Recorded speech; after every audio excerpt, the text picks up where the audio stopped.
It's time, Fort Wayne. Your sports, your station. It's the Sports Rush with Brett Rump. Max Landis. Covering all the topics that hit a nerve here in the Summit City. Clark goes 11 yards, touchdown. Only on 1380 The Fan and 100.9 FM. Now here's your host, Brett Rump. The greatest, most interesting, most important person of all time. You are incredible. Listen to me, I'm older than I'm wise. Yeah, well, you're half right. What is this, amateur hour? This is going to be huge. I believe this is going to be our finest hour. Just when I think you've said the stupidest thing ever, you keep talking. I think that's the worst thing I've ever heard. That boy ain't right. The simplest way to put it, I have problems. Welcome to the alleged show. Taking you home on a Monday. It is the Sports Rush, your daily local sports fix 4 to 6. I am Brett Rump along with Adam Lundy, and we've got you connected on the Parkview Sports Medicine text line at 260-447-8500. We are streaming live on Facebook. Ready for hour number 2. You can join us by going to facebook.com/1380 The Fan. Coming up this hour, we'll talk everything from college basketball, golf, hockey. We've got it all in hour number 2, 260-447-8500, the Parkview Sports Medicine text line, or leave us a comment on our Facebook live stream. Right now, you can watch the show. If you want to get a peek behind the curtain, you can actually watch us at facebook.com/1380 The Fan. All right, so NCAA Women's National Championship was held yesterday. I don't know why they played in the afternoon, because that made it very tight. I only got to see a second half of that game because I was downtown at Parkview Field, but I don't know that I missed anything because it was pretty much Connecticut from the beginning, Connecticut through the middle, Connecticut to the end. It was UConn and another dominant performance against South Carolina, and the UConn Huskies, national champions behind Paige Beckers. Insane run there in those last two games. And I'll be completely honest, I had UCLA over UConn in the Final Four, but then they defeated them very handily. That was no problem at all. And then they did the same thing against South Carolina. I did not have that in my bingo card. Even if UConn did make it up against South Carolina, I didn't have it being a blowout. Something clicked for UConn after a couple of months into the season. And I think part of it was that Sarah Strong, their freshman, kind of just, I guess, came out of a cocoon or grew her wings, whatever you want to say, because she had been fantastic, and she really made them a three-headed monster at the top with Fudd, Beckers, and Strong. And those three, once again, the stars for UConn in the national championship game, 24 from Fudd, 24 from Strong. Beckers with 17 points and 6 rebounds. Wasn't the best Paige Beckers that we have seen, but an 82-59 victory, and it wasn't even that close. It was, at one point, I think it was getting close to almost 40 points. It was a total dominating performance by the UConn Huskies. And for the first time in, I think, 12 years or something like that since UConn's won a national championship? It's been a drought, no question about it. Now, I was talking to one of our buddies, and you know him. He texts the show frequently. I don't know if he wants me to call him out on this, but I will say, and I kind of agree with him, that Gino Auriemma was the villain. He was the guy everybody loved to hate. He was cocky. He was arrogant. You almost felt like he doesn't think he can do anything wrong, that the world owes him everything because, he just wins national championships. And I think sometimes you have to be humbled to show some grace and show some humility. And that's what happened to UConn. You know, it came easy for quite a while because they just kept getting the best players in women's college basketball, and they kept winning national titles. Well, all of a sudden now, you go with a drought, and you're not the best team, and you've got other programs that are getting better players. It's a different world, and you go through a generation. You talk about 12 years. I mean, the players you're out recruiting that are 17, they were 4-5 last time you won a championship. At that point, you're almost irrelevant. You know, you're still one of the top programs, but you basically have become IU. You know, it's like, yeah, you have a great history, but I haven't watched you do anything. South Carolina seems to be the place to be. And, you know, you got Duke with Carol Lawson, and you've got, you still got the crazy woman down there at LSU. Mulkey. But, yeah, Kim Mulkey. But no, the point is he's had to go out and actually compete and earn a title now. And I think the fact that it hasn't come as easy, he almost appreciates it more. And he's showing much more humility than he did. And he's gone from being a villain to almost being likable. You almost feel good that Gino got another one before he calls it quits. Now the question, and they were raising it yesterday. I was watching a little bit of the alternate broadcast. I don't know if you caught that. No. With Taurasi and Bird, and they had Caitlin Clark join them for their podcast, which they ran. Their podcast was like a show. It was like the Manning brothers. Mm-hmm. And then Caitlin Clark joined them via Zoom and was their guest for a while. And so I was watching that for a little while, and they were going through the debate, will he or won't he step aside? I see no reason that Gino's going to want to give up coaching. I just think it's in his blood. I think he still has a passion to be a coach. And I just don't see it being a situation where he will ride off into the sunset with the national championship and the net around his collar. I think he'll be back. But he is like 70-some years old now. Yep, 71. And he just turned 71. So I guess it wouldn't be a shock at 71 years old if he decides it's time for someone else to lead this program. Well, yeah, well, and then there's also the always question of, do you want to go out on top? Do you want to risk, again, having a not as successful year and then go out with something like that? They brought up a good point on the podcast, though. They said, what has kept him going all these years is he always has some star freshman or sophomore that comes in, dominates, and he wants to see them through the program. In other words, he feels like we're in this together and I'm not walking away. And they said the era of Paige Beckers is ending, but there's a new era with Sarah Strong and what she has done in developing this year. Will that be strong enough to keep him until she's done? But then the thing is, by the time she's done, there might be someone else. And they said that's kind of kept him going. He's always had that player that he's had a special relationship with, that's been a star player, that he almost feels like we're in this together. I want to see them get a national championship. And so he doesn't hang it up. But there comes a time, you're 71 years old, it wouldn't shock me. Yeah, he was actually on the Today Show this morning. I'll give you a quote from him. He said, "Who knows when that morning I wake up and I just say, listen, I can't do it anymore, but I don't see that being tomorrow morning. Let's put it that way." I think when you have the kind of work experience that I have, every day I'm surrounded by people who are alive, they're young, they're moving, they're growing, and you get swept up in all that. I'm 71 by the numbers, but I don't feel that. I feel that way because every day I'm surrounded by young people. Well, and his UConn team made life miserable for Chloe Kitts. I don't know if you happened to see any of the game, but she really struggled to get any kind of shot. And she kept trying to kind of take over the game when it was getting away. And sometimes when you try harder, it gets more difficult. And she took some terrible shots because she was just trying so hard. And they were doubling her. They were defending her really well, keeping her away from the basket. I mean, it just was becoming a very difficult game for South Carolina. You usually don't see South Carolina humiliated like that, embarrassed. And, I mean, they just absolutely got blown out every part of the game, whether it was the offense, defense. I mean, it didn't matter. Connecticut was dominating. Big win for Connecticut. Tonight, the men will decide who their champion is. We'll have one shining moment. I love that. It does make you a little sentimental, though, because one shining moment seems to be a Greg Gumbel thing. Mm-hmm. It's like that just makes you think Greg Gumbel and his presence in this tournament. But one shining moment also will not feature Jim Nance, or it could.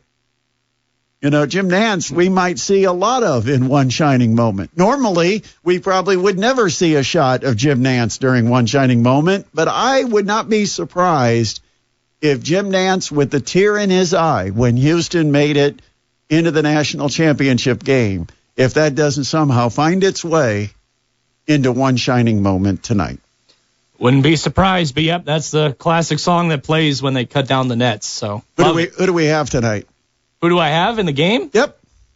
I know it's not anything that's on your bracket. It's not anything you predicted. My bracket is screwed. I'm going to go with Kelvin Sampson and the Houston Cougars.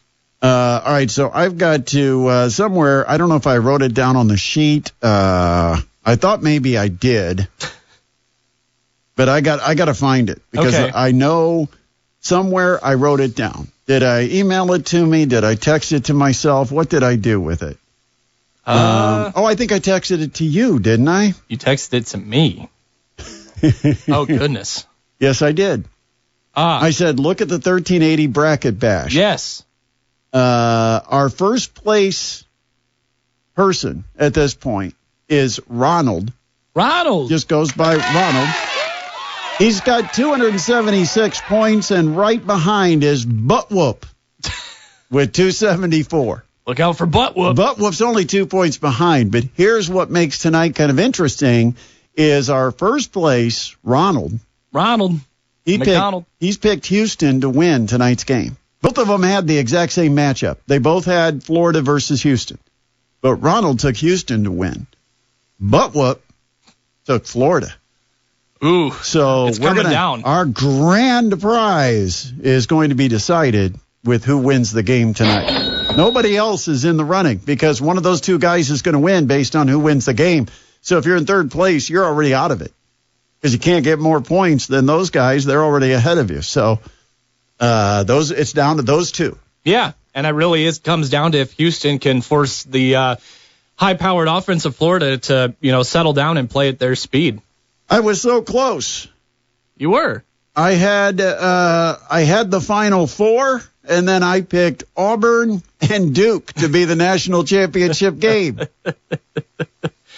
You were so close yet so far. And went 0 for 2 in the semifinals. Two fantastic and so tonight games. I have no chance. I've already taken the loss. Yeah, you're screwed. The I'm big screwed. L. Yeah. 260-447-8500. 260-447-8500. So when we come back, we're going to talk about Jim Coyle having a chance to talk to Dane Fife. We've talked a lot about Dane Fife because we brought up the question, would he come back if the phone rang? Would he be interested in coaching? And he was asked that by Jim Coyle, and I think he gave a very interesting answer. And I'll let you be the one to kind of tell me, what is he really saying? Because sometimes you give an answer, but within the answer, there's another answer. And that's kind of what I felt like when Dane Fife replied to that question.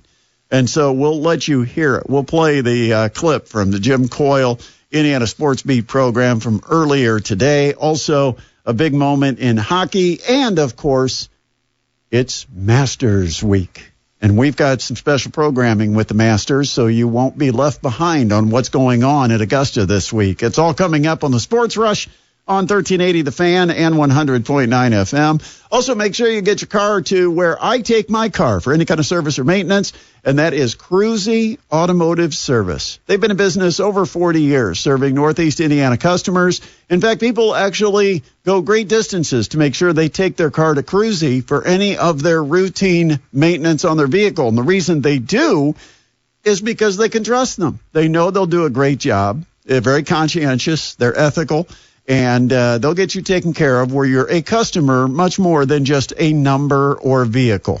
They'll treat you like you're a person. And that's what's special about Cruzy Automotive Service. Right now, a special price on an oil change. If you mention the Sports Rush, you can pick up that full-service oil change for under $20. You can get all the details by getting a hold of Cruzy Automotive Service. They're on Lima Road, north of Wallen, south of Till, right behind the Shell gas station. You can call for your appointment at 260-489-1089. That's 260-489-1089 for Cruzy Automotive Service. This is Purdue Fort Wayne men's basketball coach John Kaufman, and you're listening to the Sports Rush with Brett Rump on 1380 The Fan and 100.9 FM. Go Dons!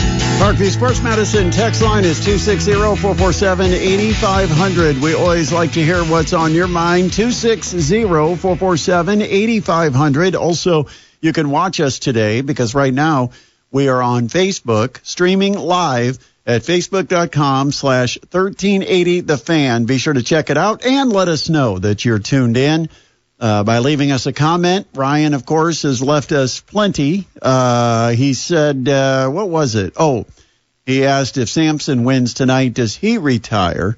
And I I don't think that's coming. No, I don't think so either. No, I think if we had to place a bet, it would be Gino much sooner than Samson. I agree, yeah. 260-447-8500 or Facebook.com/1380TheFan.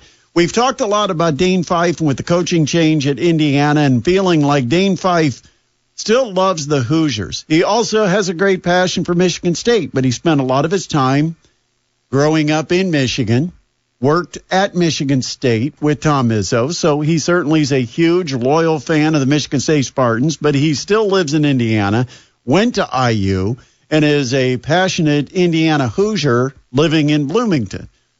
And today he visited with Jim Coyle on Indiana Sports Beat. You can hear it 3 to 4 right here on 1380 The Fan on 100.9 FM. And Jim Coyle asked the question I've been asking if Dane Fife is asked about coming on board as an assistant coach. Now, I don't think it's going to happen at this point because I think that would have been one of the first calls that Coach DeVries would have made. And, Dane doesn't acknowledge that he was approached specifically by Coach DeVries.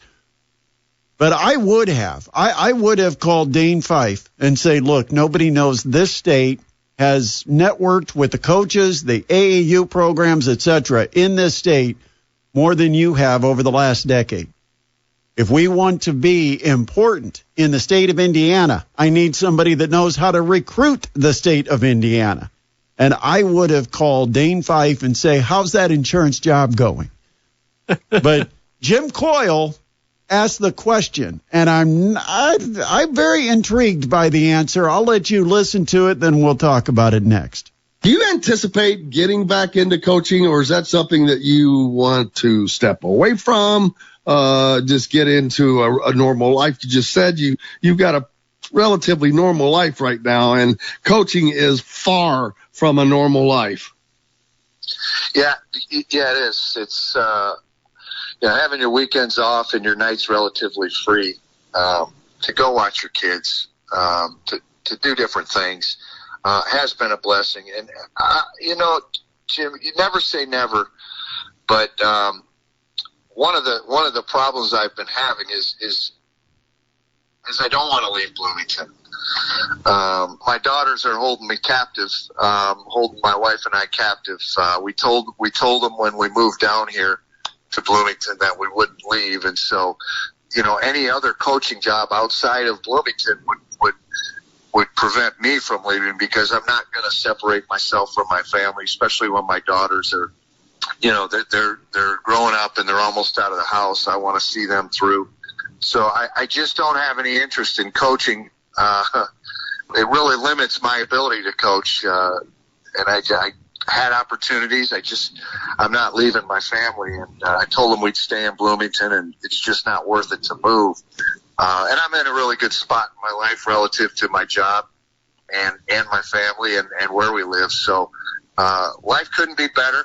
I would say, though, never say never with coaching. But at this point, I don't plan on getting back in it. Nope. Are you hearing what I'm hearing? I heard him say never twice. Yeah, and the other thing is that he talked about not getting into coaching, but then he immediately brings up that the problem with it is he doesn't want to leave Bloomington. Almost like if it was in Bloomington, it might be a different situation. I'll just say this. When I hear that, I believe it would be a very difficult thing for him to say no to going back to IU. Because I think he's a coach at heart. I think he did not grow up dreaming to be an insurance man. He's making the most of it. He's enjoying it. But that's not his life's passion. His life's passion is being a coach. And right now he understands that he has family. The family he made a commitment to when he moved them into Bloomington. Remember, he was up in East Lansing for almost a decade. And he probably said, if we make this move, we'll stay, we'll get you guys through high school, etc., because now he's being held to that, and he doesn't want to uproot the family. So he's trying to make it work in Bloomington because that was a promise he made to his girls, to his wife. But he wouldn't have to move out of Bloomington if he was an Indiana basketball coach. And I think the only reason he left, in fact, I know the only reason that he left or was asked to leave, whatever you want to believe is the exact situation, there was a parting of the ways, was that he and Mike Woodson just could not work together. But if I listen to that, I think, that door's open. And he's making it quite clear that door is open if there would be interest from their side. Yeah, so now it kind of sounds like it would be up to the DeVries side of things, and if he would want to bring him into the program, he would have to get that call out there to Fife and see if he'd be willing to join his program. But like you said, I think if he did get that call, it'd be hard to say no. But one of the issues he did bring up later in the conversation was that he has never met Coach DeVries. So there's not any kind of established relationship or, two guys that maybe have run into each other or have talked before. None of that. He said, I don't know that I've ever even met the guy, but I've watched what he did at Drake and watched his teams a little bit at West Virginia. So he's familiar with him, but there isn't that relationship where Coach DeVries is looking for guys that he knows and maybe are within his circles. It seems like Dane Fife's not part of that. And so it might not be somebody that Coach DeVries is comfortable with having as a top assistant. I don't know that Dane Fife wants to come on board and be the third guy down the bench. So, but I did find it kind of interesting the way he answered, and he kind of circled around the issue. No, I'm not getting into coaching. And the problem with getting back into coaching is I told my kids we're not going to move. We're going to stay in Bloomington. Well, okay. So how do you feel about coaching? Well, never say never. Yeah, interesting stuff, definitely. 260-447-8500, 260-447-8500. Speaking of the Hoosiers, they have picked up another name to their roster. A lot of Hoosier fans pretty excited about this one because they've got a 6'10", Atlantic 10 conference's top scorer and first teamer in Reed Bailey.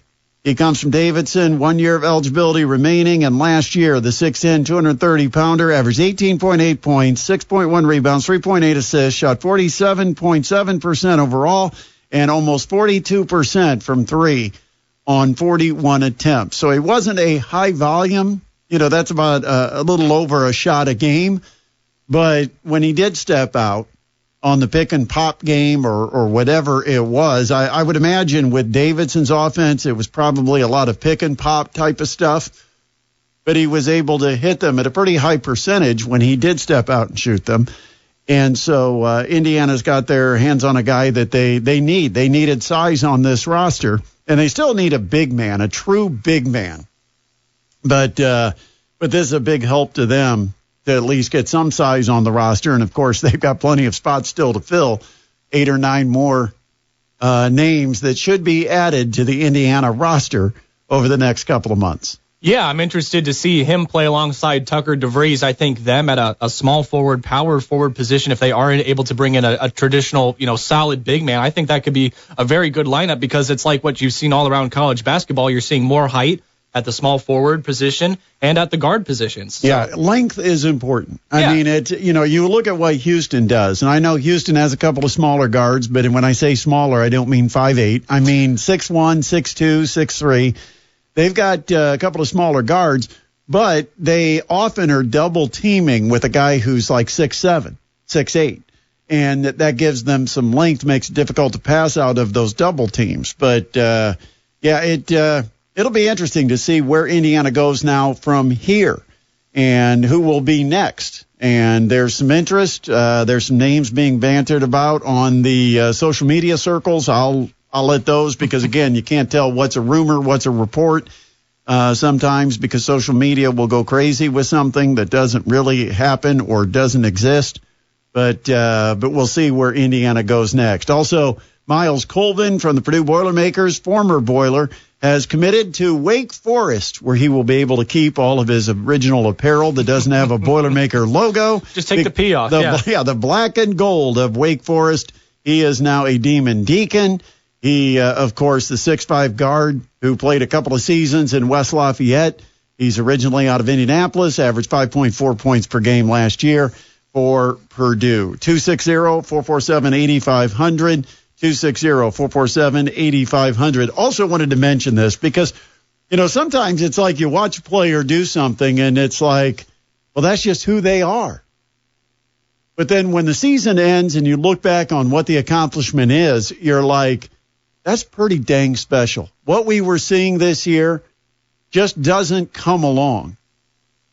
And that is true with Lauren Ross, Purdue Fort Wayne, finishing officially the women's basketball season. Of course, it couldn't be official until the season finally ended. But Lauren Ross, number 1 in the country in three-point percentage and free throw percentage.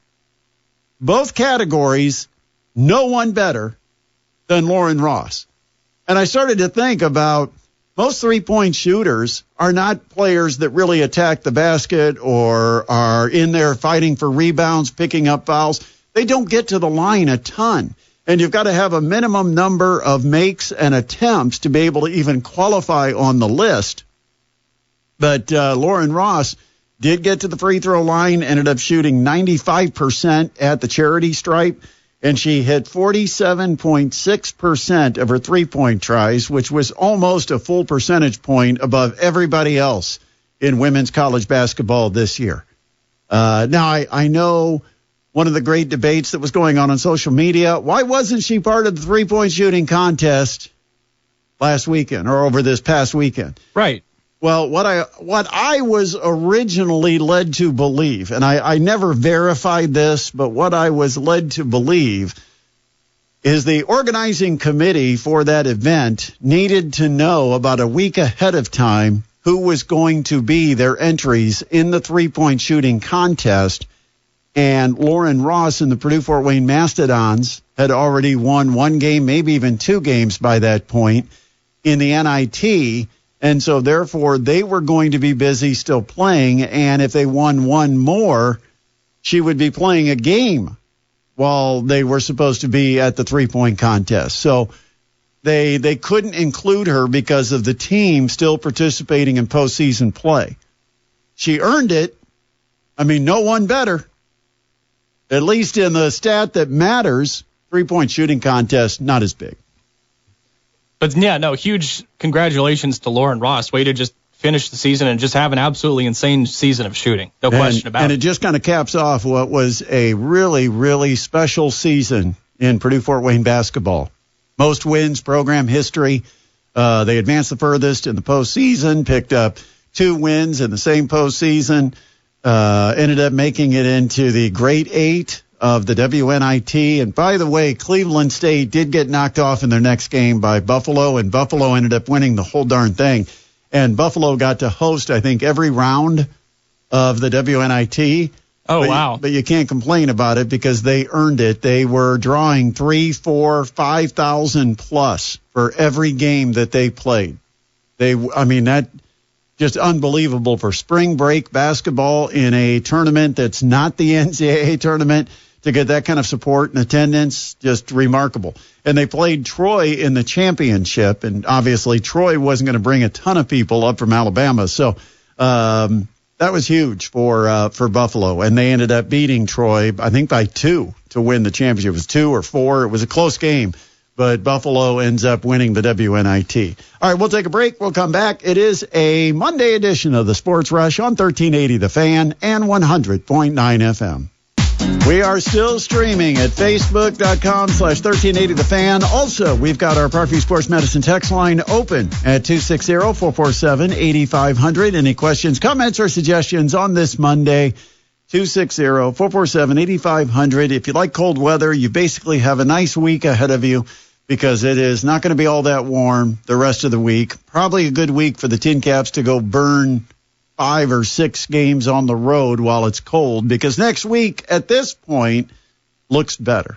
Oh, I like to hear that. I haven't looked that far ahead weather-wise. Mid-60s next week. Hey, anything is probably better than what it was more on mid-40s most of this week. Yeah, get it in on the road. Why not? We did have one text they wanted to ask, is high school recruiting and AAU that important anymore with the transfer portal? Only our man Matt Painter spends time recruiting, and that's way too old school, being a little bit sarcastic there. That's from Purdue Pat. Well, let me just give you a little bit of a how I see the state of college basketball and some of the factors that have impacted it. Number one thing that's being overlooked is the effects of COVID on college basketball. It changed the game. Seriously, it changed it significantly because all of a sudden, all the players that were in college basketball back in 2020, 2021 were all given that extra year of eligibility. So instead of a 4-year sport, it became a 5-year sport. That meant you have all these players that get to hang around longer. And so guys that should have graduated didn't graduate. That meant there were fewer spots for incoming freshmen. And then it also, about the same time, you ended up with the portal and the ability to transfer without penalty. And so you combine those two things, and now all of a sudden guys are like, I got 5 years, I spent 4 of them here, but maybe I want to go get my degree during my 5th year playing somewhere else. And then on top of that, you add the NIL, which has blown up significantly over the last 2 to 3 years. And so you've got the NIL, you've got the ability to just transfer on a whim, and you've got fewer freshmen that were coming into the programs. Well, what that does is it makes every team across the board more experienced. Now they've got 3, 4, and 5-year guys filling out their 13-man roster. And you don't need to have those freshmen or sophomores. They become somewhat expendable. You don't have to spend as much time recruiting them because I can build a roster that's ready to play. You know, it's kind of like getting the dinner either with all the ingredients you've got to prepare or getting it all prepared and throwing it in the microwave for 5 minutes and be ready to eat. And these players came in already seasoned, already experienced, ready to play. They became valuable, and so teams started to put together NIL funding to compete against others for those players, built their rosters with 3rd, 4th, and 5th-year guys, and it's completely changed the landscape of college basketball. Because the teams that had the most money to be able to do that and to take all of the best players out of college basketball at all levels and bring them in to finish off their careers, whether it was for 1 year, 2 years, or occasionally 3 years, but most cases 1 or 2 years, those are the schools that are the power conference schools.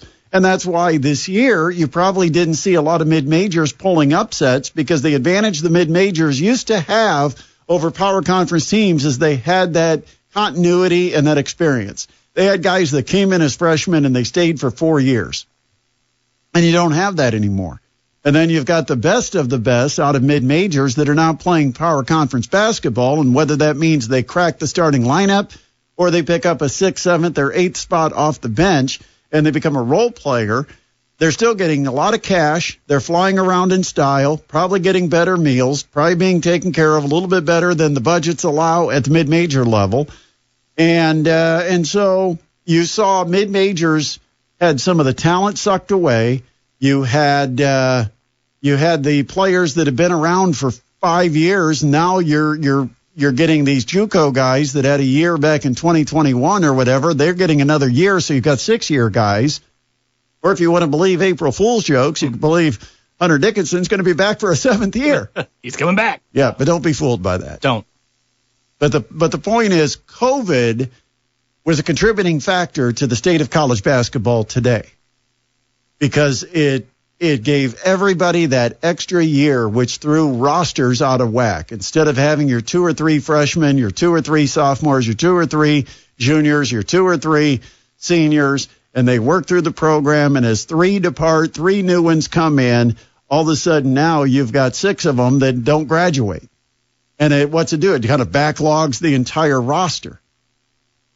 And the only way to fill when all of a sudden then 6 players graduate the following year, because eventually what happened about a year ago is time ran out. The 5th-year guys still were around, but the guys that were the class behind them didn't have the extra year. So it meant that you had a double up on graduation. And that's what the Mastodons are getting caught by right now. And I think that's having a big effect if you look at rosters, because you've got some of the players for the Mastodons that maybe had a year off but got an extra year of eligibility. And then you have the regular senior class. And so all of a sudden, instead of losing 2 or 3 guys, you lose 6 guys. And then you add a transfer or 2 on top of it, and it looks like you've got no roster. I mean, the Mastodons, it looks like, gosh, you got 8 or 9 spots to fill. And that's what happened. It's like you look at some of those guys that had the extra year of eligibility and then had the extra COVID year. They all graduate together, and you're left with a depleted roster. Yeah, and to link it back to high school, I think that just because there is so much turnover and because you have to constantly readjust to what your roster looks like, I think there's a little bit of nervousness and scared going around. You don't want to invest in a high school player. You want someone that's proven.